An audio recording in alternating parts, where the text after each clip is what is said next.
Olá, tudo bem? Sejam muito bem-vindos ao meu canal literário. Hoje eu vou falar um pouquinho sobre as leituras do mês de setembro. Hoje é o último dia de setembro. Eu, inclusive, queria ter gravado esse vídeo um pouquinho antes, não exatamente no último dia, mas porque eu tava tentando terminar uma leitura para já colocar nesse vídeo também, mas não deu certo, que eu tô lendo 1984 do Orwell. Mas eu ainda tô um pouquinho depois da metade e eu não queria ler correndo também, só para conseguir inserir ele no vídeo. Então eu deixei passar e fica pro próximo. Ainda mais porque eu quero fazer muito um vídeo só sobre esse livro. Eu tô curtindo muito e tem muita coisa aqui para falar. Então vai ser legal também ter um livro, um vídeo só para ele, no caso. Então fica para o próximo mês de outubro, um vídeo só dele. E ele não entra nos livros lidos de setembro. Os livros lidos de setembro são esses três, na verdade. Peter Pan, O Duplo, do Dostoiévski, e Uma Luz no Mundo, de Hugo de Azevedo. Então vamos comentar rapidamente. Não vou fazer uma super resenha de cada um, porque nem dá tempo de falar sobre esses três livros, mas contar um pouquinho mais da minha experiência com esses livros no mês de setembro. Setembro foi um mês bem atípico, assim, porque minha rotina tava mudando muito, né? Eu acabei de estrear a peça, então os dias que eram de ensaio ficaram livres e os dias que eram livres, de repente, foi o dia de peça. Mudou muito meu horário, então comecei a dormir muito mais tarde, acordar mais tarde também. Bagunçou bastante a minha rotina, assim, ficou meio caótico. E os outros compromissos pontuais também que surgem aqui e ali. Então, eu não li tanto quanto eu gostaria, mas enfim, é a vida acontecendo. Então, começando com Peter Pan, ele, na verdade, é um livro que eu comecei no finalzinho de agosto e terminei ali em setembro. O Peter Pan foi o primeiro livro que eu me desafiei a ler em inglês. Ele tá em inglês no original. Eu já tenho essa edição aqui há bastante tempo em casa. E dessa vez eu tomei coragem. Eu já peguei várias vezes, mas eu sempre ficava receoso sobre, ai, mas se eu não entender, ai, se passa batido algumas coisas, ai. Mas assim, depois eu cheguei a algumas conclusões que é o óbvio. Então, assim, a questão com o livro em inglês é que a gente fica num certo perfeccionismo que a gente não atinge nem no nosso idioma original, na verdade. Então, por exemplo, vai ter palavras que você não conhece. Em português mesmo tem livros que a gente lê e a gente não conhece todas as palavras. Então por que no inglês tem essa preocupação?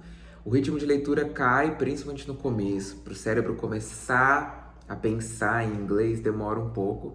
Então os primeiros capítulos assim, nossa, demorava bastante assim. O tempo que, sei lá, em português eu teria lido umas 15, 20 páginas, eu tinha lido 5. Mas depois que vira uma chavinha, aí o tempo de leitura quase empata. Então, foi interessante de ler esse livro em inglês, deu certo. E também, assim, uma coisa de humildade, né? Eu tinha aquele receio todo de, ai, e se eu não conseguir, não sei o quê. Se não conseguisse, beleza, fecha o livro, guarda, numa próxima oportunidade você tenta. Tem livros que a gente não está preparado para ler naquele momento. Às vezes porque precisa de mais repertório literário, às vezes porque você não tem o hábito suficiente para conseguir ler, por exemplo, uma leitura muito grande. Se você não tem o hábito de ler, você não vai conseguir fazer uma leitura tão grande assim, provavelmente você vai desistir. Nesse caso, tem a barreira do idioma. Então, sabe? Então, é entender que talvez aquele momento não sirva pra você, fecha, guarda na estante e vida que segue. Não tem problema algum nisso, sabe? É que a gente tem essa coisa de querer fazer acontecer, mas tem momento pra tudo e talvez não fosse o momento. Desse deu super certo, mas pode ser que eu pegue um outro, seja um vocabulário muito específico, eu não entenda nada. Vou insistir pra quê se não vai me acrescentar muito, já que eu não vou estar entendendo nada. Fecha o livro, guarda na estante, pega outro e vida que segue. Enfim, então, cortando um pouco essas impressões que a gente tem desesperadas que a gente faz a coisa acontecer, sabe?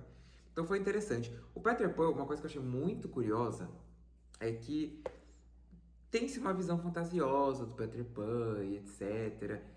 Mas é engraçado que o livro nunca o coloca como herói.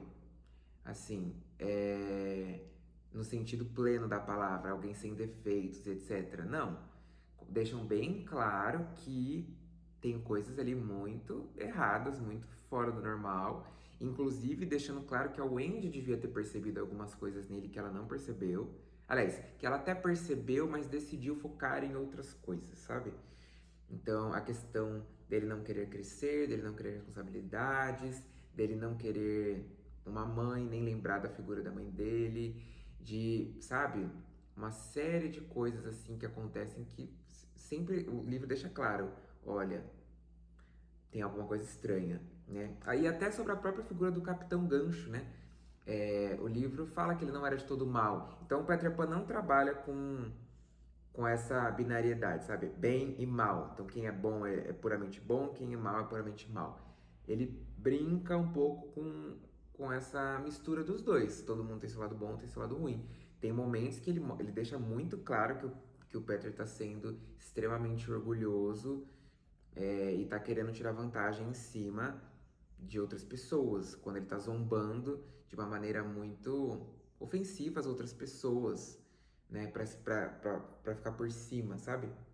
Isso tudo é muito claro no livro. Eu achei muito curioso ler Peter Pan também, porque essa história toda dos piratas não estava no original, né? Isso aqui, na verdade, era uma peça de teatro antes de virar um livro. E aí, os piratas não existiam na história, o Capitão Gancho, etc. Só existiam os nativos, as crianças, enfim. E aí eles decidiram colocar os piratas puramente por questões técnicas, que precisavam fazer umas mudanças de cenário na peça e precisava de cena acontecendo para que eles conseguissem fazer as transições atrás da cortina, sabe? E aí eles criaram todo esse plot dos piratas para que isso fosse possível. Isso é comum. Hoje em dia nem tanto porque tem bastante tecnologia, então hoje tem um cenário que entra sozinho no palco, acionado com um botão, sabe?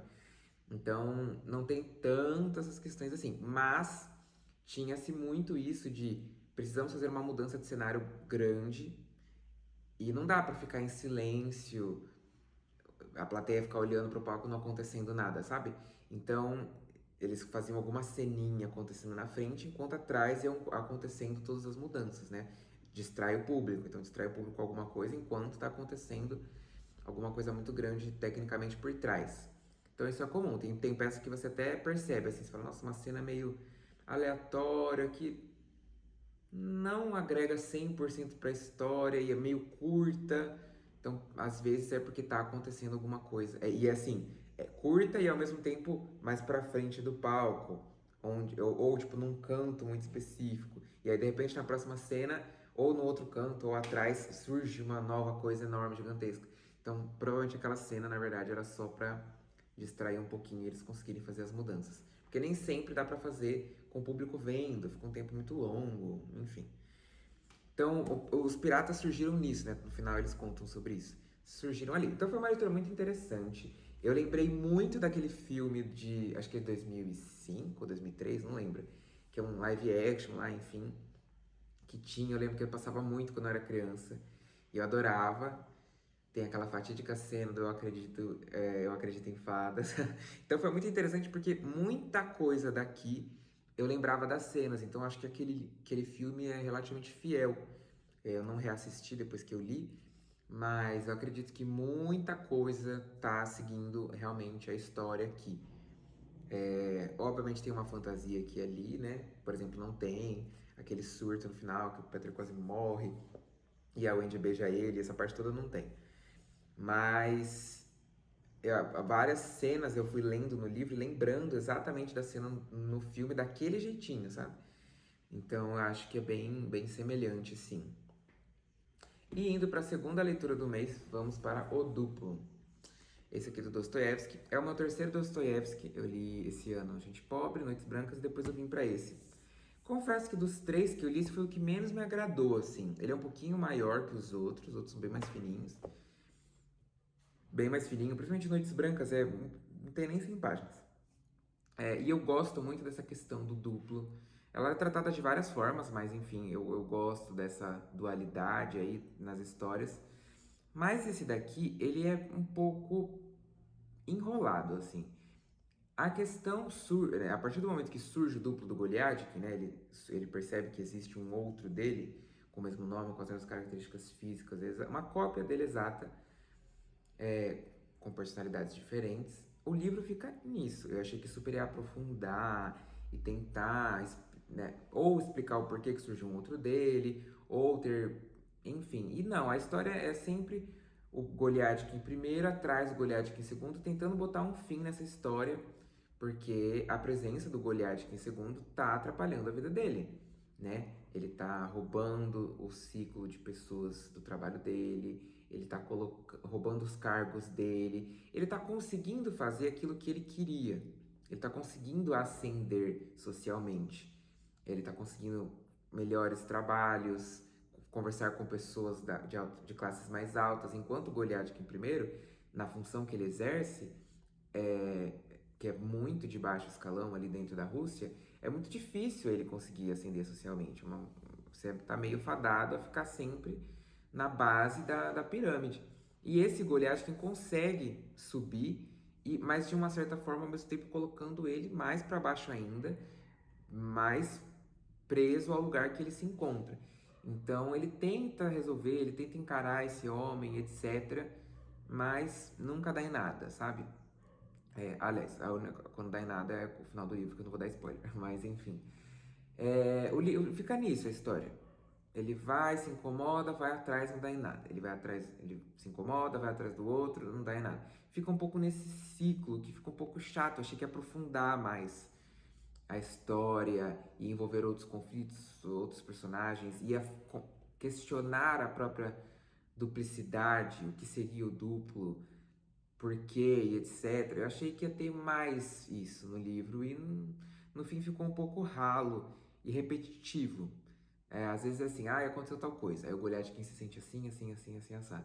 Aí começa o próximo capítulo, repete tudo o que ele estava sentindo, blá, blá, blá.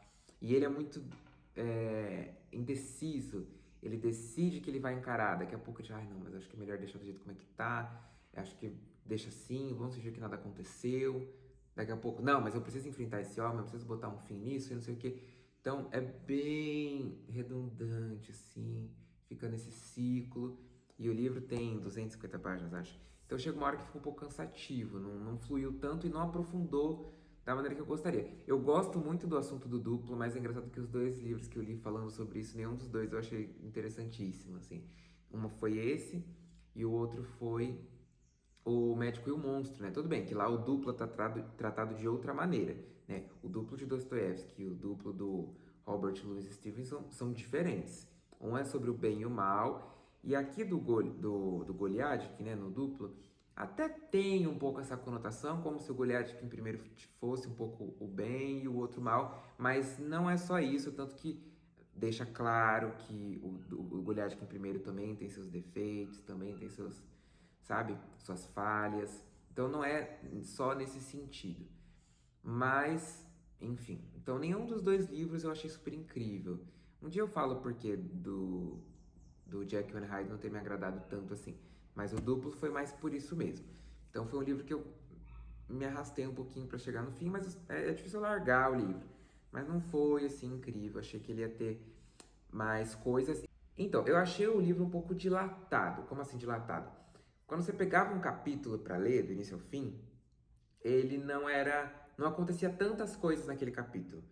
Porque dependendo do livro, você lê 20, 30 páginas, acontece muita coisa. Você vai fazer um resuminho, você fala, fulano fez isso, fulano fez aquilo, teve uma relação de tal, tal, tal, eles foram para tal lugar. Tem muita coisa acontecendo. No caso do duplo, não tem tanta coisa acontecendo. É uma escrita fluida, não é enrolada, prolixa, de... Ai, nossa, fica descrevendo demais a cor da parede, a cor do não sei o que. Não, as palavras vão fluindo, mas quando você junta tudo para fazer uma síntese e ver o que aconteceu, não aconteceu muita coisa. É isso. Então, quando você terminava o capítulo e pensava, o que aconteceu nesse capítulo? Pá, uma coisa, sabe? Goliath, quem fez isso? Não é um livro que tem muitas informações acontecendo ao mesmo tempo. Então a história não evolui tanto de capítulo para capítulo. Nesse sentido que eu quis dizer o dilatado. É como se você pegasse um só acontecimento e desenvolvesse ele em um capítulo só. Não são vários acontecimentos, não, é um só. Você pega esse e dilata e desenvolve. Então achei ele um pouco assim. Eu senti uma necessidade agora de estudar um pouco mais sobre o Dostoiévski antes de ler outras obras dele. Então, por enquanto, eu vou dar um tempo. Eu tenho só o Crime e Castigo dele em casa também, então eu vou dar um tempo de Dostoiévski para que eu possa estudar um pouco mais sobre ele, para depois voltar a ler os livros dele. Eu acho que vai ser melhor, mais proveitoso, entender melhor as fases, né? Acho que ele tem 3 fases, se eu não me engano. Cada fase, o que ele escreveu, quais foram as motivações dele, enfim. E, por fim, o último que eu terminei foi Uma Luz no Mundo, de Hugo de Azevedo. Aqui eu queria até falar um pouquinho como eu divido as minhas leituras, né? Eu divido as minhas leituras em 3 frentes, assim. Eu costumo ler 3 áreas diferentes ao mesmo tempo. Uma sobre vida profissional ou formação pessoal. Então aqui algum livro relacionado a teatro, a música, a cinema, pedagogia barra didática, né? Enfim. Ou algum de filosofia, psicologia, alguma coisa que te acrescente como pessoa e como profissional. Então, uma das leituras é isso. Outra leitura sobre vida espiritual. Então, acho importantíssimo cada um dentro do seu credo, sua religião, cultivar um pouco daquilo, sabe? Não deixar a vida passar e a gente lembrar disso de vez em quando. Então, acho importante a gente se aprofundar na nossa fé, ter isso em contato, buscar ser melhor, enfim. Então, aqui é uma leitura espiritual. Pode ser alguma coisa relacionada... Eu sou católico, no caso, né? Então, pode ser alguma coisa relacionada às Sagradas Escrituras, ou à vida de santo, ou... Enfim, alguma história da igreja, sei lá. Alguma coisa assim. Algo que esteja relacionado à vida na fé. E a terceira, algo de literatura. Que aí essa é a área que mais flui, porque, enfim, são atenções diferentes que você dá para cada tipo de leitura. Então, os livros da vida profissional, eu sento para estudar mesmo, anotar, caderno, aquela coisa toda. Livro espiritual, minha intenção não é ler ele rapidão, do início ao fim. Não, é mais meditativa, é ler, pensar sobre, sabe, ruminar um pouco o que eu li. Então, eu dificilmente passo, por exemplo, de 30 minutos de leitura espiritual. Dificilmente. Eu gosto de ler um pouquinho e pensar um pouco sobre aquilo. Aqui tem coisas demais. Esse livro aqui é incrível. E o de literatura que eu leio mais e os que fluem mais rápido, porque é outro tipo de leitura, né?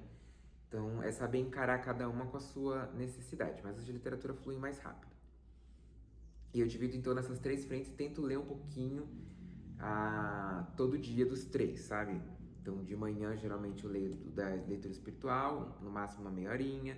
Em outros momentos eu pego de literatura e o outro de formação pessoal. Nesse momento eu tô lendo 12 Regras para a Vida, do Jordan Peterson.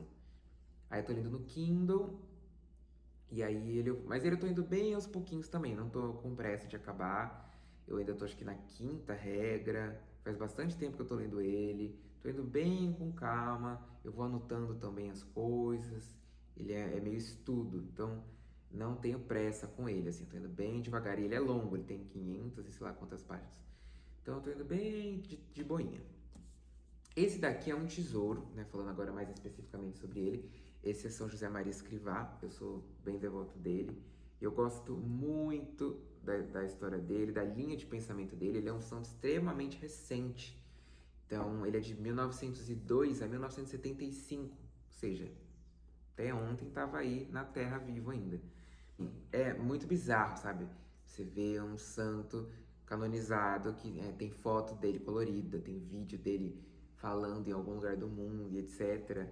Então, que viveu assim, conflitos que são atuais, né? Viveu momentos bem atuais da história, que não faz tanto tempo assim. Então, foi super interessante. Eu conhecia por cima, assim, eu não sabia muita coisa.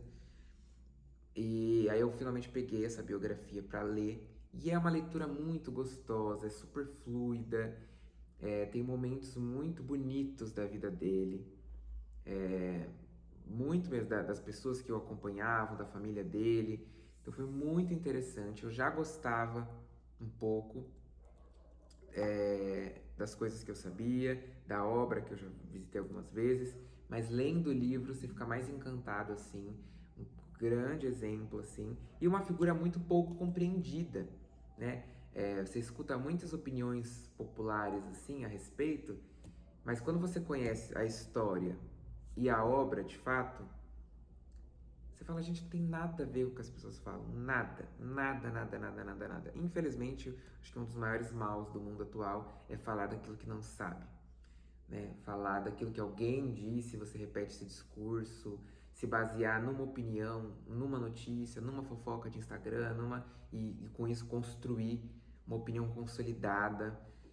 Não é assim que as coisas tinham que ser. Com certeza exige mais pesquisa, mais embasamento, mais conhecimento e principalmente abertura, né? Se você já vai conhecer alguma coisa barrado, né, com reservas, com escudo, não dá, você não vai conseguir chegar na verdade das coisas, sabe? Você precisa estar aberto. Você pode ir lá descobrir e não gostar e tudo certo, ou você pode ir lá e se surpreender. Só que para as duas situações você precisa estar aberto. E depois você forma uma opinião, né? Depois de conhecer, depois de se aprofundar, depois de dar uma chance, dar uma pesquisada, aí você aprofunda. Então aqui você vê isso desde a época dele, desde que ele começou a trabalhar no projeto que Deus confiou, já acontecia essas más compreensões, e ali ele já teve que bater muito, porque as pessoas não conheciam o que ele estava fazendo, e já estavam falando, iam criticar ele até pro Papa, e enfim, então a todo tempo dele em vida já tinha gente criticando o trabalho dele, depois que morreu continua a mesma coisa, até hoje tem gente que fica no pé, criticando e tudo, e muito sem conhecer. Eu fico muito chocado. Você lendo o livro, assim, as pessoas têm uma visão, por exemplo, tradicionalista, radical. Uma das coisas mais marcantes também nessa leitura é o respeito à liberdade individual. São José Maria respeitava muito a liberdade de cada um. Ele valorizou muito o estudo, a leitura,